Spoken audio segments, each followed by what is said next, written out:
안녕하세요. 오늘도 사연살롱을 찾아주셔서 감사합니다. 저는 올해 36살이 된 이보영이라고 해요. 결혼한 지 이제 1년 남짓 됐고 서울 변두리에 있는 작은 아파트에서 지내고 있어요. 아니 있었죠. 그런데 합의 이혼은 힘들 것 같고 법적 분쟁까지 해야 할 텐데 마음이 참 심란해지는 요즘이에요. 마음의 결정을 못한 게 아니라 제 선택이 이렇게밖에 끝나지 못했다는 게 슬프다고나 할까요? 흔히 연애할 때 사계절은 봐야 한다고 말하잖아요. 그래서 저도 충분히 살펴본다고 3년이나 연애했는데 결국 끝이 좋지 못했네요. 물론 처음부터 문제가 있던 건 아니었어요. 나름 오래 연애했던 만큼 성격 차이도 없었고 둘 다 집순이 집돌이라 크게 다툼이나 문제 없이 잘 지냈죠. 둘 다 맞벌이인데 서로 공동 생활비를 내고 나머지는 각자 용돈으로 쓰는 시스템이었어요. 요즘 젊은 부부들이 이렇게 관리한다고 남편이 말해서 저 역시 나쁘지 않다고 생각했거든요. 물론 둘이 함께 모으면 더 빨리 모을 수 있지만 내가 번 돈을 쓰는데 눈치 보고 싶지 않다는 마음은 저도 조금 있었던 것 같아요. 저는 제 직장 월급에서 일부를 생활비에 보태고 남은 돈은 개인 저축을 하거나 취미생활에 썼고 남편도 비슷하게 하기로 합의를 봤던 거죠. 부부가 결혼하면 성격 차이 아니면 돈 문제로 헤어진다는데 다행히 저는 둘 다 잘 맞는 편이라 한동안은 별 문제 없이 잘 지냈어요. 오빠, 오늘 엄마네 들르기로 했잖아. 뭐 사갈까? 아, 굳이 안 사가도 돼. 장모님 갈비찜이 얼마나 맛있는데 괜히 돈 쓰지 말고 맛있는 거 해달라며 전화나 드리자.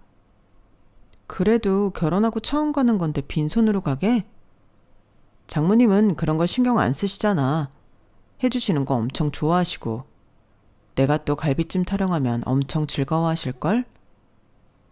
남편은 친정 엄마표 갈비찜을 정말 좋아해요. 연애할 때도 종종 저희 엄마에게 전화를 걸어 갈비찜이 너무 먹고 싶다고 얘기하곤 했는데 결혼 후에도 여전히 그 습관이 이어지는 것 같았어요. 처음엔 저도 그 모습이 나쁘지 않았어요. 사실 친정엔 과일이나 주전부리가 늘 차고 넘쳤거든요. 오히려 결혼 후에도 살갑게 구는 남편이 나쁘지 않다고 생각했죠. 문제라면 늘 빈손이라는 거였지만요. 보영아, 장모님이 이번에도 갈비 양념 넉넉히 하신대. 퇴근하고 바로 갈까? 그럼 내일 퇴근하고 가긴 하는데 이번엔 뭐라도 좀 사가자. 어떻게 결혼했는데 매번 가서 먹고만 와. 장모님은 귀찮아 하실걸? 괜히 과일 같은 거 사가면 왜 돈 썼냐며 당신 혼날 거야. 그렇긴 한데 그래도 성의를 보이는 게 좋을 것 같아. 장모님을 그렇게 몰라? 그럴 거면 차라리 밥 한 그릇 더 달라고 해. 그럼 얼마나 뿌듯해 하시는데. 어떻게 내 엄마 아니고 당신 엄마인데 나보다 더 모르냐? 남편이 저렇게 척척 말해버리니 저도 괜히 민망해졌죠. 물론 친정에 갈 때 안 사갔던 건 아니에요. 한 번은 저도 오기가 생겨 간단한 주전부리를 사갔거든요. 근데 그날 저녁 갈비찜을 넉넉히 먹고 배부르니 아무도 먹지 않았어요. 저라도 다 먹어야겠다는 생각에 과식했다가 집에 와 소화제만 먹었지 뭐예요. 그런 일이 반복되다 보니 저 역시 친정에는 빈손으로 가고 맛있게 먹었다는 말만 하게 되었죠. 그런데 문제는 시댁에 갈 때는 상황이 달랐다는 점이에요. 남편은 시모가 과일을 좋아한다고 집을 나서기 전부터 말하더라고요. 오빠, 이 딸기 한 팩에 몇만 원이야. 너무 비싼 거 아니야? 엄마가 딸기 좋아하잖아. 우리가 이렇게라도 사가야지. 엄마가 과일이라도 좀 드시지. 알면서 그래. 나는 딸기 비싸서 잘 안 사 먹는데 다른 과일도 많잖아. 비쌀 때 사야 맛있는 거야. 자주 가는 것도 아니잖아. 왜? 우리 엄마 먹는 게 돈 아까워? 아니 누가 그렇대. 우리 집에 갈 땐 빈손으로 가는 게 최고라더니 어머니네 갈 땐 금딸기 고르니까 기분이 좀 그래서 그렇지. 어머니 물컹한 식감 싫어하시잖아. 그래서 복숭아도 딱복 만드시고 딸기 물컹해서 별로 싫어하실걸? 아니야? 아니야. 우리 엄마도 딸기 종종 드셔. 거봐 종종이지. 우리 엄마처럼 환장하게 좋아한다 이런 말 못하지? 그럼 됐어. 괜히 그런 걸로 트집 잡고 그러지 말자. 내가 다른 데 쓴다는 것도 아니고 엄마 사준다는데. 뭐라고 말을 더 하려다가 말았어요. 치사한 건 분명히 남편인데 말하면 할수록 제가 치사해지는 것 같았거든요. 근데 계산대 앞에서 계산을 안 하고 있는 거예요. 그래서 물었더니 그러더라고요. 생활비 카드 당신이 가지고 있잖아. 당신이 결제해야지. 안 그래? 이런 건 개인 지출 아니야? 당신 용돈에서 써야 하는 거 아니냐고. 에? 그런 게 어딨어. 우리 엄마가 남이야? 친구 만나러 가면 내 용돈인데 우리 엄마는 가족이잖아. 가면 너는 안 먹을 거야? 같이 먹을 거 사는 건데 왜 그래 창피하게. 순간 계산원 앞이라는 게 떠올라 멈추고 카드를 꺼냈죠. 친정 갈 땐 빈손, 시댁 갈 땐 공용돈. 이 사람 뭐지 싶더라고요. 그렇게 계산대를 빠져나오는데 저의 불편한 신기를 눈치챘는지 제 손을 잡으며 이렇게 말하는 거예요. 이해해줘. 장모님 장인어른은 두 분이 함께 계시고 형편도 넉넉하잖아. 그런데 우리 엄만 나 아니면 챙겨줄 사람도 없고 나라에서 주는 돈으로 겨우 생활하시니까. 나만 행복하고 누리는 것 같아서 엄마한테 갈 때면 괜히 마음 쓰여. 이해해 줄 거지? 그렇게까지 말하는 남편을 보니 이게 또 뭐라고 치사하게 굴었나 싶더군요. 시어머니가 저희에게 딱히 바라는 게 있는 것도 아니고 자주 찾아오라고 시집살이를 시키는 건 더더욱 아니었거든요. 그래, 좋은 게 좋은 거라고 밖에 나가 술 처먹는 것도 아니고 부모한테 돈 쓰는 건데 치사하게 굴지 말자. 우리 집에도 내가 이렇게 사가면 되는 거지. 그렇게 마음을 다잡았어요. 그리고 시댁에 도착했는데 어머님은 TV를 보고 계시더군요. 저희가 들어가자마자 배고팠다고 그러시는데 집 안에서 음식하는 냄새가 하나도 안 나는 거예요. 엄마, 짜장면이지? 나는 짬뽕. 너는? 짜장면 먹을래? 우리 둘이 다른 거 시켜서 나눠 먹자. 탕수육도 하나 시켜야겠다. 그러더니 자연스럽게 남편이 중국집에 전화를 걸었죠. 결혼 전 시어머니는 늘 밖에서 배웠고 신혼여행을 다녀온 후로 시댁에 하룻밤 자러 왔었는데 원룸에 사시는 어머니라 잘 곳 없다고 신혼집에 돌아가 자라고 하셨던 게 생각났어요. 지금까지 단 한 번도 어머님이 해주신 음식을 먹어본 적이 없었던 거죠. 그렇게 시킨 음식도 역시 공동비에서 결제를 해야 했습니다. 너무 당연한 듯 시어머니 앞에서 저에게 카드를 달라고 했거든요. 나 잠깐 나갔다 올게. 짜장면이랑 짬뽕 좀 엄마랑 식탁으로 옮겨줘. 이런 말을 하고 남편이 카드를 들고 밖으로 나가더라고요. 순간 뭐지? 싶었는데 불과 몇 분이 지나지 않아 핸드폰에서 알람이 울리는 거예요. 땡땡커피 베이커리? 순간 이게 뭐지 싶었는데 잠시 뒤 남편이 들어와 상황을 알게 되었죠. 어머님 집 바로 옆에 맛집 커피숍이 있는데 개인이 하는 작은 카페거든요. 그런데 주문을 어플로 시키면 배달 시간이 1시간이나 걸린대요. 그래서 이렇게 식사를 하기 전 결제를 하고 가져다 달라고 하면 주인이나 알바생이 가져다 준다는 거죠. 자주 있었던 일인 듯 어머님도 이걸 신기해하지 않으시더라고요. 커피? 케이크나 과자도 샀어? 결제 금액을 보니까 음료만 산 게 아닌 것 같은데? 거기 케이크도 맛있거든. 주문하러 간 김에 같이 가져다 달라고 했어. 신상이 나왔는지 맛있어 보여서. 후식으로 딸기 먹는 거 아니었어? 딸기는 양이 많지도 않은데 그걸 어떻게 같이 먹어? 당신 먹고 싶으면 집에 갈 때 사가자. 알았지?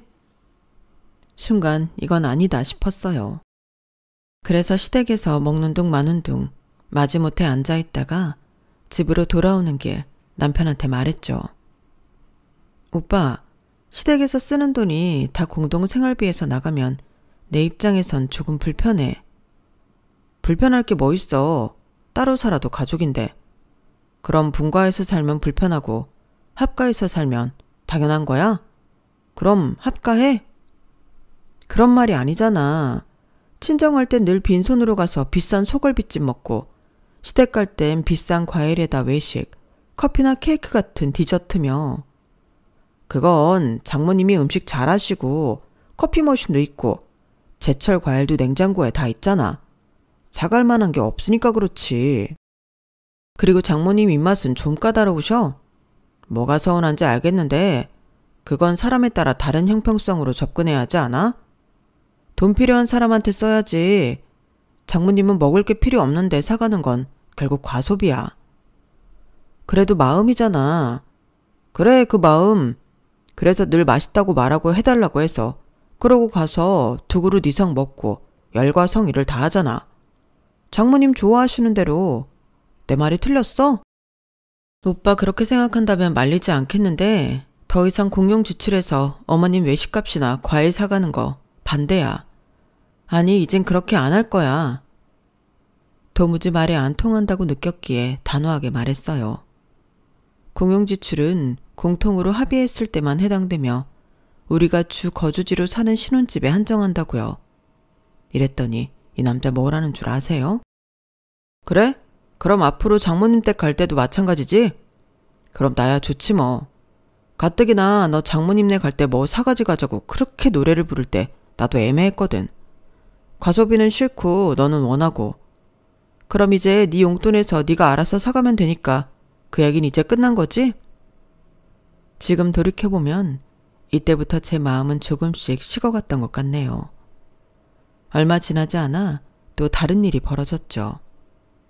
시어머니가 무릎 관절 때문에 소규모 시술을 받으셨는데 남편이 50만 원쯤을 본인 용돈에서 보내드렸다는 사실을 뒤늦게 알았거든요. 오빠, 어머니 시술 받았다며? 비용 많이 드셨나 봐. 조금. 그래서 내가 50 정도 송금했어. 엄마 혼자니까. 근데 생활비 아니고 내 용돈에서 충당했으니 괜찮지? 지금 처음 들어서 놀랐어. 미리 얘기해주면 좋잖아. 내 용돈에서 나간 거라 딱히 보고할 필요 없다고 생각했어. 엄마도 큰 수술은 아니고 곧 퇴원하실 거야. 그래도 부부인데 중요한 지출은 상의가 먼저잖아. 아무리 용돈범이라지만. 아이, 미안. 다음부터 말할게. 사실 그렇게 큰 돈도 아니고 엄마가 힘들다니 그냥 보내준 거야. 더 이상 뭐라고 말하기 그렇더라고요. 다른 것도 아니고 아파서 낸 병원비니까요. 하지만 문득 저한테 말도 안 하고 어머님한테 돈을 보낸 게 이번만이 아니라면 이라는 생각이 하나둘 머릿속에 차오르기 시작했죠. 결혼 1년 차가 가까워질 무렵 평범한 시댁 방문에서 시작된 작은 의문이 제 결혼 생활에 큰 위기로 번지게 됐어요. 그날도 평소처럼 주말 점심을 먹으러 시어머님 댁에 들렀는데 현관문을 열자마자 눈에 들어온 건 반짝반짝 빛나는 새 냉장고였어요. 지난주 방문했을 때만 해도 자꾸 소리가 나고 고장날 것 같다며 걱정하시던 낡은 냉장고가 어느새 최신형으로 바뀌어 있었던 거죠. 현관에서부터 거실까지 가는 짧은 순간 머릿속이 복잡해졌어요. 지난주만 해도 시어머님이 냉장고 문을 닫으시면서 했던 말이 머릿속에 떠오르면서 의아했거든요. 이게 자꾸 탈그락거려서 음식이 상하진 않을까 걱정이야. 그때 남편은 대수롭지 않게 말했죠. 엄마, 그래도 좀만 더 쓰시면 되잖아요. 라고만 했었는데 일주일 만에 이런 고급 냉장고로 바뀌어 있다니 순간 의아했어요. 남편이 평소 같았다면 내가 사드렸다며 뿌듯해하면서 제 반응을 살폈을 텐데 이상하게도 아무 말도 없이 조용히 있었거든요. 오히려 냉장고는 쳐다보지도 않고 TV만 보고 있더라고요. 시어머님도 보통 같으면 준혁이가 이렇게 좋은 걸로 사줬다며 자랑스러워 하셨을 텐데 그런 말씀도 전혀 없으셨어요. 어머님, 새 냉장고네요. 그게... 시어머님은 왠지 모르게 조심스러운 기색이었어요. 평소 같으면 이것저것 설명하시며 기뻐하셨을 텐데 어색하게 웃으시면서 주문한 음식이나 먹자고 하시더라고요. 그 모습을 보니 걱정이 됐어요. 혹시 적금을 해지하시고 무리해서 사신 건 아닐까 하고요. 시어머님이 국민연금으로만 생활하시는 걸 아는지라 이런 큰 지출이 부담스러우실 것 같았거든요. 집에 돌아와서도 그 생각은 계속됐어요. 어머님이 무리하신 건 아닐까 하는 걱정에 가계부 정리도 뒷전이었죠. 그러다 우연히 통장 내역을 보는데 이상한 점을 발견했어요. 남편이 매달 보내기로 한 생활비가 평소보다 훨씬 적게 들어와 있던 거예요. 처음엔 정말 단순 실수인가 싶었어요. 남편이 평소에도 가끔 깜빡하고 덜 보내는 경우가 있었거든요. 남편이 소파에서 핸드폰을 보고 있길래 최대한 자연스럽게 물어봤죠. 오빠, 이번 달 생활비 입금이 좀 적은데 실수로 덜 보낸 거야? 그런데 평소와 달리 남편의 눈동자가 흔들렸어요. 보통 때면 미안하다며 확인해 본다고 바로 답했을 텐데 이번엔 핸드폰만 만지작거리고 있더라고요. 그게 이런저런 일이 있어서 심지어 명확하게 이유를 대는 것도 아니고 얼버무리기만 하더라고요. 순간 등줄기가 서늘해졌어요. 요즘 경기가 안 좋아서 회사마다 구조조정을 한다는 뉴스가 자주 나오던 때라 불안감이 확 몰려왔거든요. 무슨 일 있어? 혹시 월급이 깎였어? 아니면 회사를 그만둔 거야? 목소리가 떨리는 걸 감출 수가 없었어요. 남편도 제 표정이 심각해진 걸 눈치챘는지 마지못해 입을 열었죠. 아니, 그게 엄마 냉장고 사줬어. 순간 머리가 하얘졌어요. 그러니까 지난주에 좀만 더 쓰자고 하더니 저한테 말도 없이 냉장고를 사고 그걸 생활비에서 메꾸겠다는 거였죠. 뭐라고? 그럼 결국 우리 생활비에서 쓴 거잖아. 아이, 뭘 그렇게 까탈스럽게 따지고 그래. 어차피 다음 달부터 다시 제대로 보낼 건데. 남편은 마치 제가 트집을 잡는 것처럼 말하더라고요. 오빠, 이건 우리가 정한 규칙이잖아. 부모님 선물은 각자 용돈에서 쓰기로 했었잖아. 그리고 이런 큰 결정은 서로 상의하고. 아니, 당신도 참 우리 엄마 냉장고가 고장날 것 같다고 하시는데 빨리 해결해 드려야지. 뭘 그렇게 복잡하게 생각해? 남편의 태도가 점점 거칠어졌어요. 마치 제가 시어머님을 배려하지 않는 사람처럼 몰아가더라고요. 그래도 이건 우리가 합의한... 합의? 당신은 지금 엄마가 고장난 냉장고 쓰시는 게 괜찮다는 거야? 대화가 점점 평행선을 달렸어요. 남편은 계속 시어머님 상황만 이야기했고 정작 제가 말하는 약속과 상의에 대해서는 귓등으로도 안 듣는 것 같았죠. 내가 하고 싶은 말은 양가 부모님께 해드리는 건 공용지출 말고 개인 지출에서 하기로 했잖아. 그러니까 생활비 모자란 부분마저 입금해줘. 냉장고 문제는 오빠가 개인 돈으로 충당해. 그러면 난 문제 없으니. 복잡하게 생각하지 말고 공용해서 부모님 챙겨드리는 걸로 하자. 너도 나도 외동이라 다른 자식이 있는 것도 아닌데 매번 눈치 보여. 차라리 편하게 같이 해.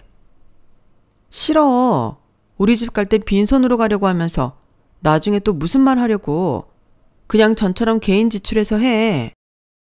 야, 너는 또 내가 얼마나 그랬다고 그래. 그럼 이렇게 해. 큰돈은 개인 지출이고 집에 갈 때 음식 사가는 것 같은 소소한 비용은 공동 지출해서 하는 걸로. 그리고 이번 주말에 장모님 댁 갈 때는 네가 원하는 대로 뭐라도 사가면 되잖아. 그치? 남편은 이번 달 지출 금액이 많아서 다음 달이 돼도 생활비를 더 내지 못한다며 그냥 공용 지출에서 일부분은 양가 부모님께 사용하는 걸로 하자더라고요.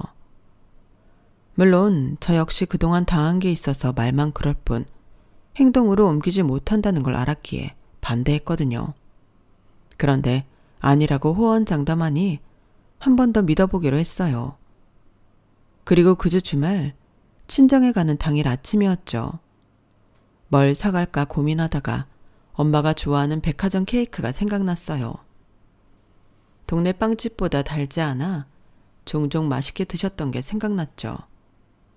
아빠가 자동차를 운전하실 땐 케이크만 사라도 백화점에 가셨는데요. 연세가 드시면서 안전 때문에 면허증을 반납하곤 자동차를 운전 못하시니 더 이상 백화점에 안 가시더라고요. 친정에선 버스를 2번 갈아타야 갈 수 있어 좀 번거롭기 때문이죠. 우리 이따가 땡땡 백화점 들렀다 가자.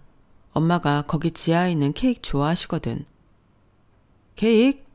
당신 생일 때 받은 케이크 교환권 있지 않아? 그거 쓰면 되겠다. 그건 동네 베이커리 교환권이야.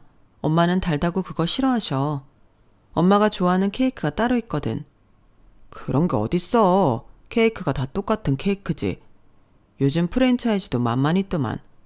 언제 마지막으로 먹어봤는데? 생각도 안 나지. 거봐. 이번 참에 먹어보면 달라진 거 알걸? 교환권은 나 먹으라고 보내준 거니까 다음에 내가 먹고 싶을 때 교환해서 먹을래. 먹어본 것도 아니고 엄마가 뻔히 동네 빵집 싫어하는 거 아는데 굳이 그걸 가지고 가고 싶진 않아. 뭘 그렇게 어렵게 생각해. 그냥 있는 걸로 사가면 돈도 아끼고 좋은 거지. 어차피 빈손으로 가기 뭐하니까 사간다는 거 아니었어? 순간 할 말을 잃었어요. 시어머님께는 300만 원이 넘는 냉장고를 사주고 친정엔 제 생일에 선물 받은 교환권으로 대충 사가자는 말처럼 들렸거든요. 게다가 공용 생활비에서 사용하는 게 아깝다는 투로 말하는 것 같았으니 속이 더 뒤집어지더군요. 아, 친정에는 어떤 이유든 10원 한 장도 쓰기 아깝다는 거구나. 시댁엔 공용 생활비에서도 퍼주고 지 용돈에서도 또 퍼줘야 한다는 거지? 괘씸하다는 생각이었죠. 그동안 시어머님이 혼자 계시니까 신경 쓴다고 그럴싸하게 포장했던 거예요. 제 생각이 너무 순진했다는 걸 한순간에 깨닫게 되었답니다. 난 가서 사올 테니까 신경 쓰지 마. 남편의 어이없는 말을 뒤로하고 차키를 들고 나왔어요. 백화점으로 향하는 내내 가슴 한켠이 묵직했죠. 그동안 눈치만 보며 살았던 제가 한심하게 느껴졌거든요. 어서 오세요. 케이크 찾으시나요? 네, 생크림 케이크 중에 달지 않은 걸로 부탁드려요. 매장 유리창 너머로 줄지어 있는 케이크들을 보니 엄마 생각이 났어요. 연애 시절 남편이 처음 우리 집에 왔을 때 엄마가 이 백화점 케이크를 사오셨었죠. 그때 남편은 장모님 센스가 너무 좋으시다며 칭찬했었는데 결혼하고는 한 번도 이 케이크를 사가자고 한 적 없었네요. 이 제품이 가장 인기가 좋으세요. 생크림이 너무 달지 않고 부드러워서요. 직원의 추천을 받아 케이크를 고르는데 문득 지난번 시어머님께 드린 금딸기가 떠올랐어요. 우리 어머님은 까다로우셔서 제일 좋은 걸로 사야 한다던 남편의 말이요. 그 비싼 딸기를 시어머니는 한 번도 맛있다고 하신 적이 없었죠. 포장해 드릴까요? 날이 더워서 녹을 수도 있으니 아이스팩도 넣어드릴게요. 네, 감사합니다. 엄마 댁에 도착하자 현관문이 벌컥 열렸어요. 우리 딸 왔어? 그런데 혼자야? 오늘은 혼자 왔어요. 엄마 좋아하시는 거 사왔는데. 케이크 상자를 내밀자 엄마의 눈이 반짝였어요. 어머, 이거 백화점 케이크 아니야? 오랜만이네. 거실에서 케이크를 먹는데 엄마가 연신 맛있다고 하시는 거예요. 역시 케이크가 최고야. 요즘 동네 빵집은 너무 달아서. 그 말을 듣는데 왜 이렇게 마음이 아픈지. 그때 핸드폰이 울렸어요. 자기 어디야? 장모님 댁 도착했어? 엄마 집. 왜? 케이크는 샀어? 그거 물어보려고 전화한 거야? 아니, 그러니까 내가 아까 교환권. 오빠! 말을 자르고 단호하게 말했어요. 깜짝이야. 교환권 말한 거 미안하다는 말하려고 전화한 거야. 어찌나 한심하게 느껴지던지. 별다른 대꾸 없이 전화를 끊고 보니 엄마가 걱정스러운 눈으로 보고 계시더라고요. 보영아, 무슨 일 있니? 아니야. 그냥 이제야 내가 해야 할 일을 한 것뿐이야. 그날 내내 남편에게서 연락이 왔지만 전부 무시했어요. 평소라면 바로 답장했겠지만 이상하게 마음이 편했죠. 엄마의 행복한 미소를 보니 그동안 제가 얼마나 무심했는지 새삼 깨달았거든요. 집에 돌아오자 남편이 어색하게 말을 걸었어요. 저기, 다음엔 내가 가서 사올게. 허울뿐인 약속이 우스워서 헛웃음만 나왔죠. 그래, 그러던지. 속으론 그럴 일 없다는 걸 알았지만 두고 보자는 심산이었어요. 그래야 나중에 무슨 문제가 생기더라도 내 탓이 아니라 남편 탓을 할 수 있을 거라는 막연한 생각이 들었던 거죠. 그날 이후로 저는 달라졌어요. 더는 눈치 보지 않기로 한 거죠. 그리고 얼마 뒤 제 예상대로 폭풍이 몰아치기 시작했답니다.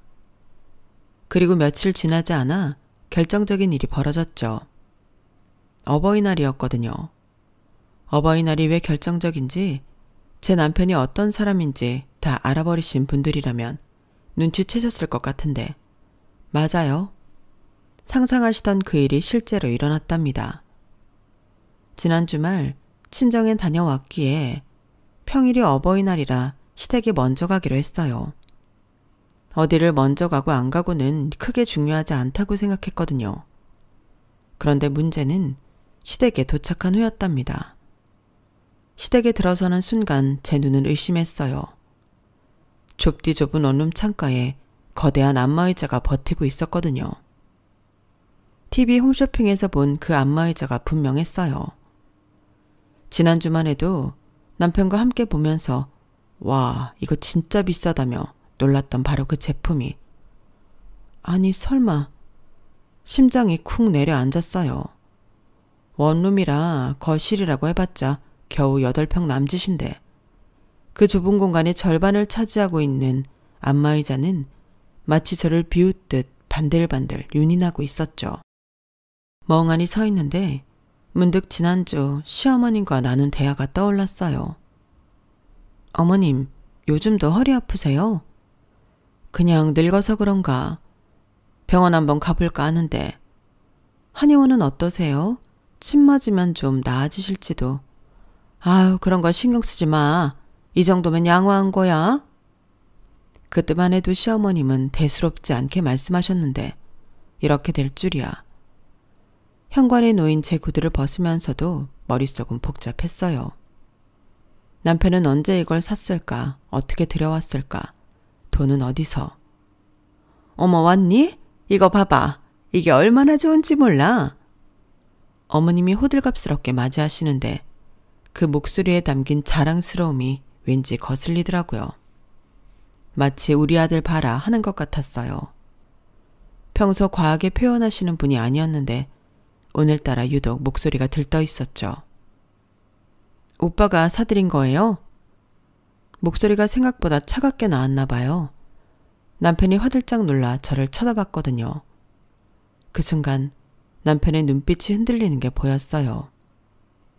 뭔가 석연찮은 일이 있다는 걸 직감한 듯 했어요.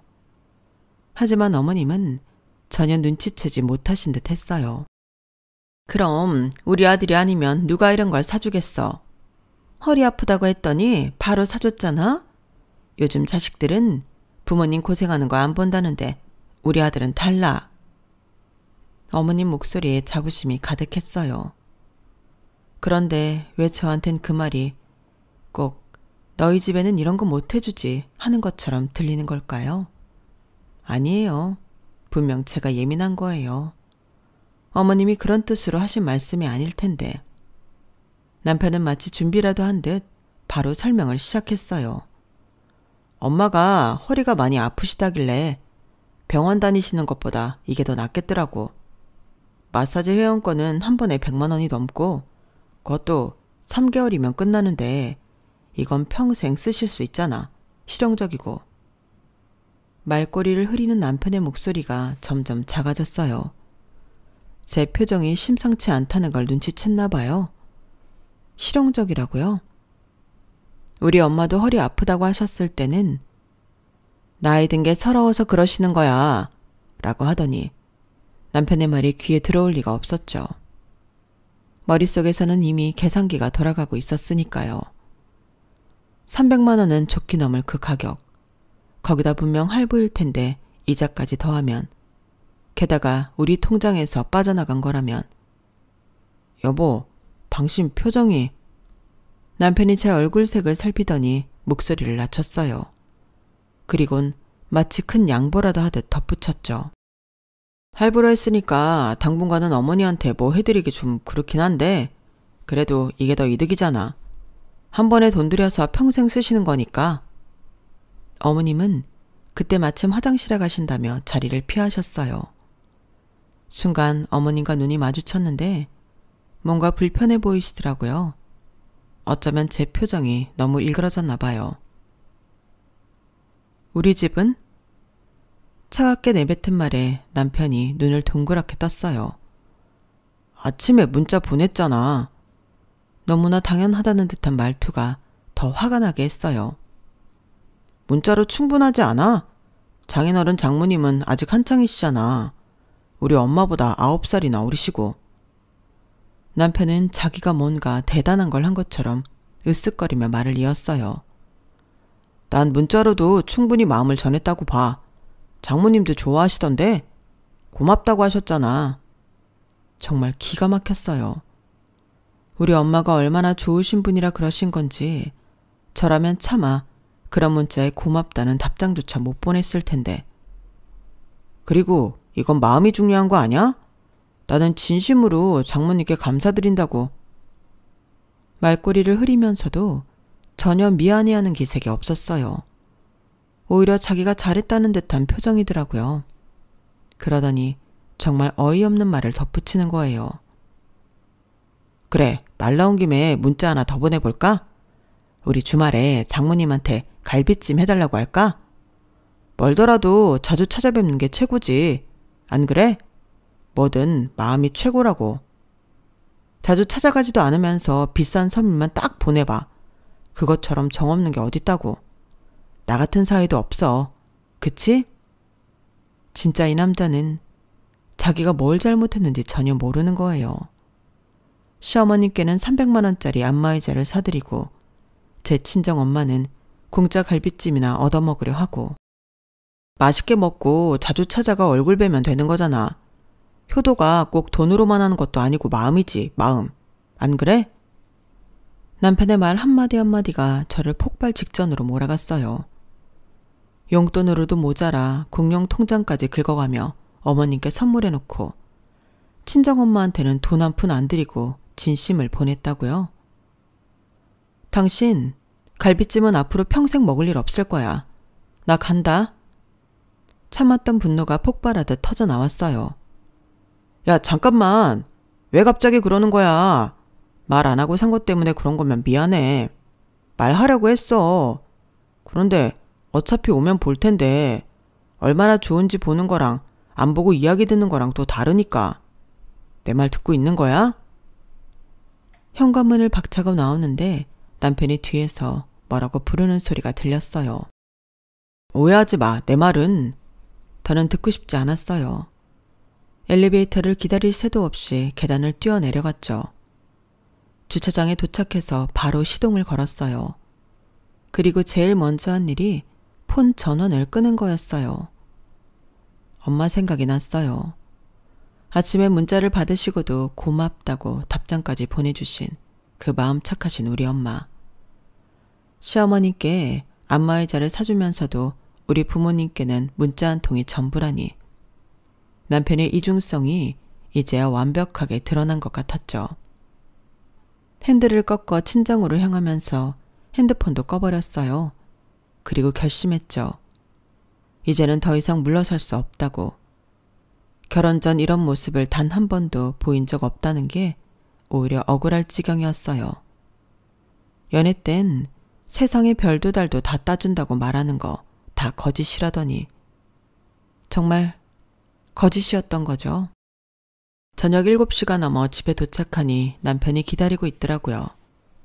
어두컴컴한 거실에 혼자 앉아있는 모습이 왠지 우스워 보였어요.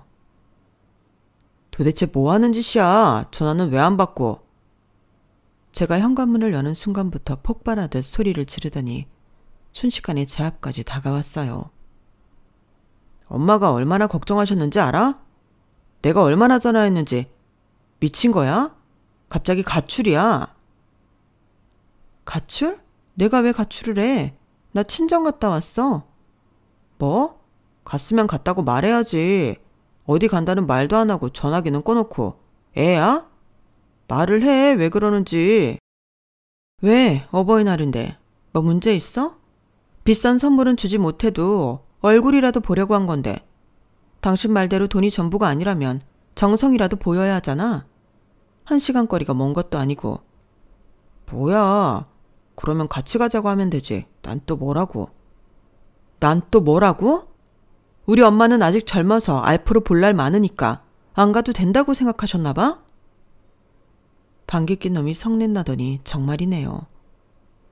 남편의 얼굴이 불그락 푸르락 해지는 걸 보며 조용히 고개를 끄덕이고 방으로 향했어요. 제가 이렇게 순순히 안방으로 들어오니 오히려 더 화가 난 듯 했어요. 야, 이보영. 안마의자 때문에 화났나 본데 애도 아니고 이런 식으로 행동하는 게 맞아? 왜 안 돼? 너도 네 마음대로 하는데. 나도 내 마음대로 하는 게 안 되는 줄 몰랐네? 차분히 화장대 서랍을 열었어요. 몇 주 전부터 준비해둔 이혼 서류를 꺼내드렸죠. 시어머님 댁에 자주 가다 보니 남편의 수상한 행동들이 눈에 띄었거든요. 그때부터 하나 둘 모아두기 시작했답니다. 자, 받아. 남편의 면전에 휙 던졌어요. 미쳤어? 이게 뭐야? 이혼 서류? 너 진짜 미쳤나 봐. 이혼 서류를 집어든 남편의 눈이 휘둥그레졌어요. 기다려. 아직 더 있으니까. 더 있다니. 뭐가 더 있는데? 아, 당신이 그동안 했던 일들 모두 정리해봤어. 서랍 깊숙이 모아둔 서류들을 하나씩 꺼내 던지면서 말했어요. 자, 시어머님께 보낸 돈 327만 원. 지난달엔 시어머님 병원비로 나간 50만 원. 어머님 생신 상품권 30만 원. 그리고 오늘의 하이라이트. 어버이날 안마의자 312만 원. 지난 1년 동안 저 알게 모르게 시댁에 보낸 돈이 한두 푼이 아니었죠. 더 있었어요. 이런 거 언제 다. 남편의 얼굴이 하얗게 변했어요. 이런 기록이 있을 거라고는 상상도 못했나 봐요. 왜 놀랐어? 이제 시작인데. 카톡 내역도 프린트해서 들고 있었거든.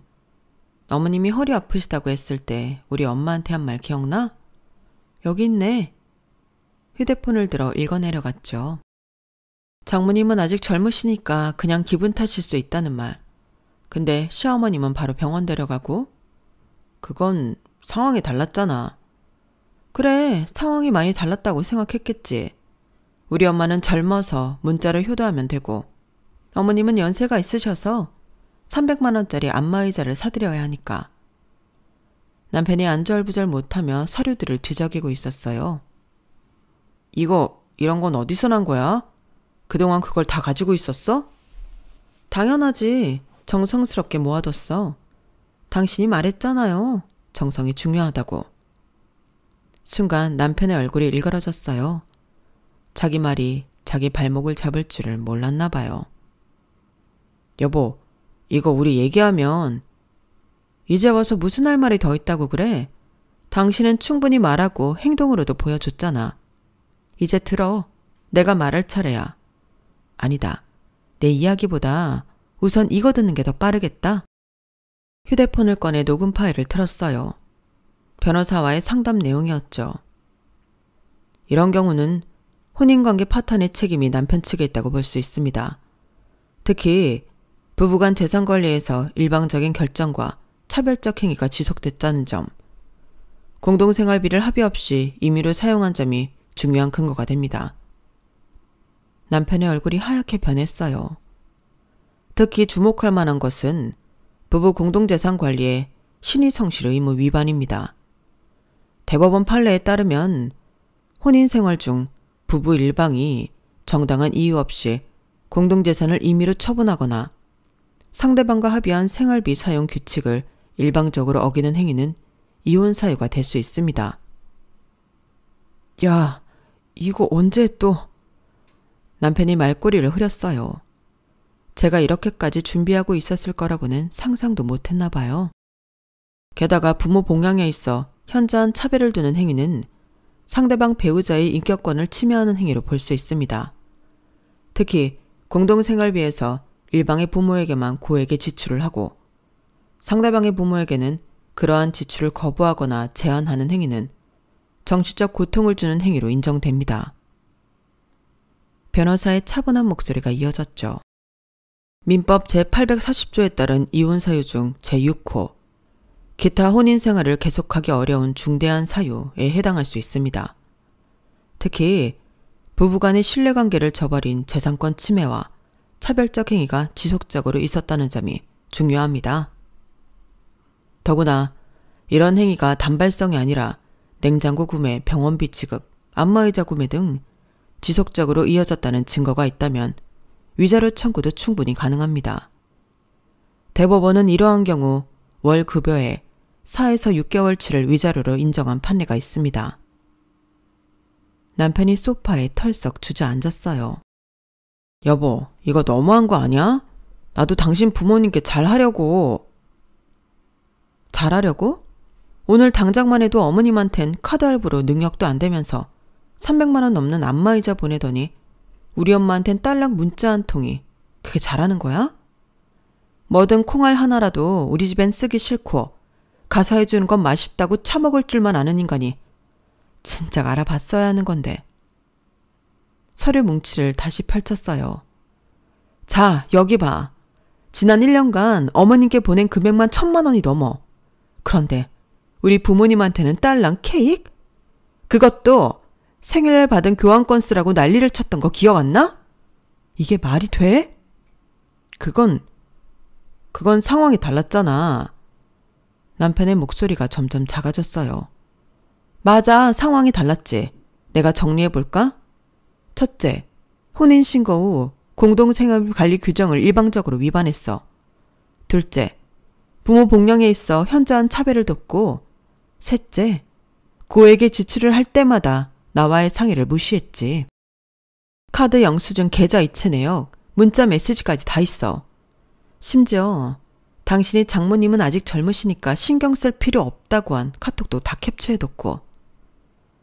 남편의 얼굴이 점점 굳어갔어요. 여보, 내가 잘못했어. 앞으로는 뭐? 또 거짓말 할 거야? 냉장고 살 때도 그랬고 병원비 보낼 때도 그랬고 이번 안마의자도 그랬잖아. 매번 앞으로는 하면서 똑같은 짓만 반복했지. 핸드폰을 들어 다시 변호사와 통화 내용을 이어갔어요. 특히 주목할 만한 점은 혼인 전에는 이러한 행태를 전혀 보이지 않다가 혼인 후 돌연 변화했다는 점입니다. 이는 기망의 소지가 있으며 혼이나 기초가 되는 신뢰관계를 훼손한 것으로 볼 수 있습니다. 여보, 우리 다시 한 번만. 뭘 다시? 내가 왜 이혼 서류를 준비하게 됐는지 알아? 당신이 나를 속였다는 게 제일 큰 이유야. 연애할 때는 양가 부모님께 똑같이 잘하겠다고 했지. 결혼하자마자 돌변한 건 누구야? 착한 며느리가 시부모님을 위해 생활비를 아끼고 희생했다? 뭐 이런 말이라도 하고 싶어? 아니야. 이건 명백한 차별이고 가정 파탄의 원인이야. 변호사님 말씀대로 충분한 이혼 사유야.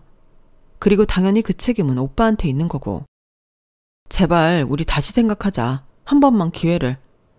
됐어. 난 이미 변호사님과 상담도 마쳤고 소장도 준비됐어. 그럴 마음도 없으면서 반성하는 척 하지 마. 역겨워. 그렇게 말하고 방으로 들어가려는데 남편이 제 팔을 잡았어요. 여보, 내가 진짜 미안해. 이제 정신 차렸어. 앞으로는 장인어른 장모님께도. 차갑게 뿌리쳤어요. 늦었어. 오빠, 네가 우리 부모님을 차별한 것도 문제지만 그보다 더 큰 문제는 당신이 나를 존중하지 않았다는 거야. 내 의견은 한 번도 귀담아 듣지 않았잖아. 이제는 지쳤어. 남편의 손에서 힘이 빠졌어요. 더 이상 할 변명도 말도 없었겠죠. 아니, 그럴 마음이 없으니 머릿속으로 어떻게든 이 상황을 빠져나갈 궁리만 하고 있었을지도 모르지만요. 오늘부터 난 엄마 집에서 지낼 거야. 소장은 내일 접수될 거고.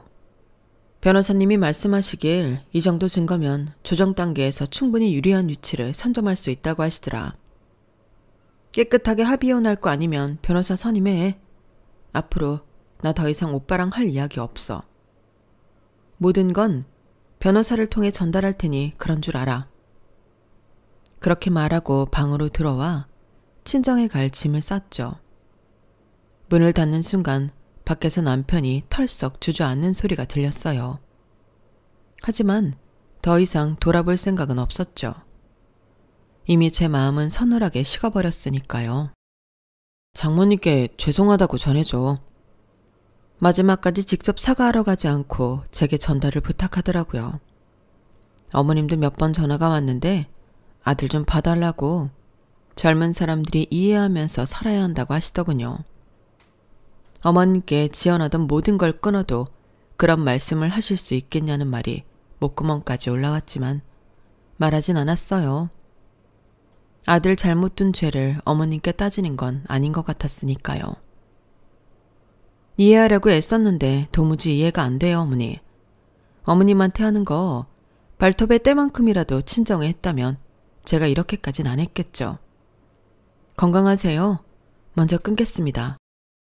하지만 어머님도 아실 건 아셔야 할 것 같아서 제 말만 하고 끊었어요. 남편은 제가 이혼 의사를 철회할 거라 생각했나 봐요. 변호사도 선임하지 않고 마지막 순간까지 찌질하게 행동했죠. 일단 합의하겠다고 해놓고 약속 시간이 늦게 나타나거나 도장 가져오는 걸 깜빡했다며 핑계를 대기도 했어요. 아마도 어차피 화해할 텐데 괜히 돈 쓰나 하는 생각이었겠죠. 3년 연애에 1년 결혼 생활 동안 제 성격을 전혀 파악하지 못한 거예요. 결국 이혼이 성립됐고 위자료도 받았어요. 남편은 마지막까지 이제 정신 차렸다며 문자를 보내왔지만 전 더 이상 그의 말을 믿지 않았죠. 거짓말도 습관이 되면 진심과 구분하기 어려워진다더니 말로만 하는 반성은 아무 의미가 없다는 걸 깨달았거든요. 그리고 얼마 전에 우연히 남편 얘기를 들었어요. 제 친구가 브런치 카페에서 그 사람을 봤다더라고요. 어머님과 함께였대요. 여전히 카드로 결제하면서 허풍을 떨었대요. 엄마, 이거 얼마 안 해. 더 시켜. 라고요. 그 말을 들으니 웃음이 나왔어요. 이혼하고 나서도 전혀 변하지 않은 거죠. 어머님만 특별대우하는 그 버릇, 카드 막 긁는 습관, 결혼 생활 내내 저를 힘들게 했던 그 모든 것들이 그대로더라고요. 지금은 부모님과 함께 지내고 있어요. 부모님은 서로 맞춰가는 게 결혼이라며 저에게 애둘러 말씀하곤 하세요. 맞아요. 그래야 하죠. 상대방의 부모님도 내 부모님처럼 생각하고 서로를 존중하면서 살아야 하는데 우리는 그러지 못했네요. 아니, 그놈은 그러지 못했죠. 제 이야기를 듣는 분들에게 그런 말을 전하고 싶어요. 사랑은 말이 아닌 행동으로 보여주는 거라고요. 행동엔 돈이 함께 가야 하고요. 젊은이가 고생을 선사한다는 말을 그냥 하면 꼰대지만 100만 원쯤 현금을 주면서 하면 진심 어린 위로가 된다는 말처럼요. 그리고 연애할 때와 결혼 후의 모습이 다르다면 그건 진정한 사랑이 아닐 수 있어요. 저처럼 후회하지 마시고 결혼 전에 상대방의 진면목을 꼭 보셨으면 좋겠어요. 이제는 새로운 시작을 준비하려고 해요. 그리고 이런 경험이 앞으로 제 인생에 좋은 교훈이 되겠죠. 똥차 가고 벤츠 온다는 말을 믿는 건 아니지만 다시 누군가를 만날 기회가 생긴다면 그땐 제 생각과 마음이 잘 맞는 사람이길 바라는 마음. 욕심이 아니겠죠? 제 사연은 여기까지입니다. 주위에 좋은 분들과 항상 행복하세요. 여러분, 사연 댓글에 응원과 현명한 조언 부탁드려요. 좋아요와 구독은 저에게 큰 힘이 됩니다. 오늘도 좋은 일 가득하세요.